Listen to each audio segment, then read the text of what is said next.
Okay, we're here at the 2013 Tall Ships Festival in the Port of Cleveland. We're here with Peter Houston.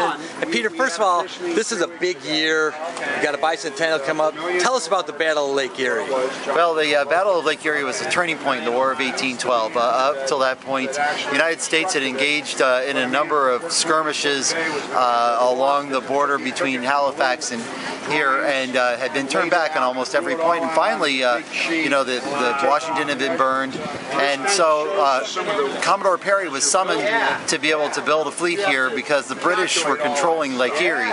And so they built a fleet in Erie, they floated it over the Presque Isle sandbar there, and sailed over to Sandusky and then to Put in Bay, and set up a blockade, actually, to blockade the British who were over in Detroit from being able to get their supplies. And what happened was finally the British were out of food, out of supplies, and so they engaged the Americans in the battle, what we know now as the Battle of Lake Erie. The War of 1812 essentially changed because with winning that battle, when Perry won the Battle of Lake Erie, the British lost control of the Great Lakes, and the lakes were the transportation highway of that time period. So without that, they could no longer control their western ports, and Detroit fell, and the United States was able to then control all of the navigable water.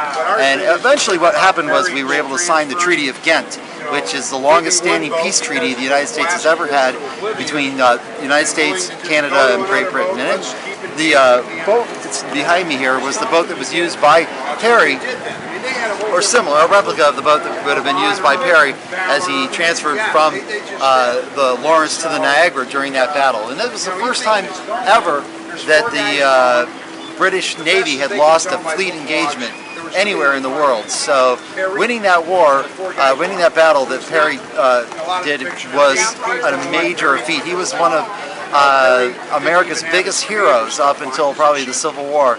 I mean, it was unparalleled what he had done by being able to defeat the British. And of course, the longboat is an iconic representation of that. And the motto that we think about is "Don't give up the ship."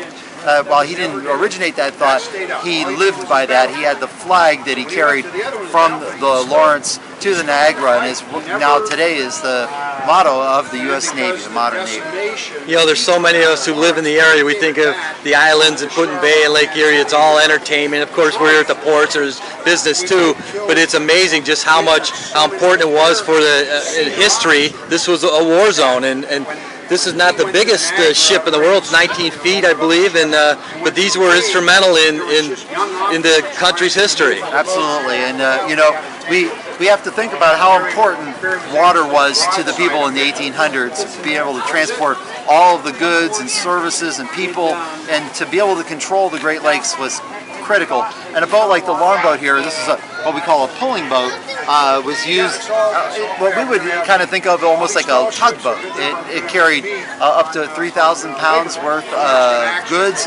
It was used to be able to tow the ships in and out of harbor when they were going into anchorage. So it was a very critical part of the maritime requirements at that time period. So what's the project that you're working on? So what we did was we had to raise the money to be able to build this boat. The naval architect Melbourne Smith, who had designed the current Niagara, had the designs, the basic designs for this boat. It had never been built, and so we were able to get his plans and be able to build the boat. And we just christened it on June 15th. So you're still looking for support for the project? We are. How can people get in touch with you? Well, they can go to theperrygroup.org and send me an email. They can make a donation there. They can call me up, 419-285-2491, and leave a message, or I will call you back, or you can email me at battleoflakeerie@gmail.com. All right, what a great cause, and a reminder that while we have so much fun on our lake and the islands and all, that it plays such an important part in our history. Very good. All right, thanks a lot. Thank you.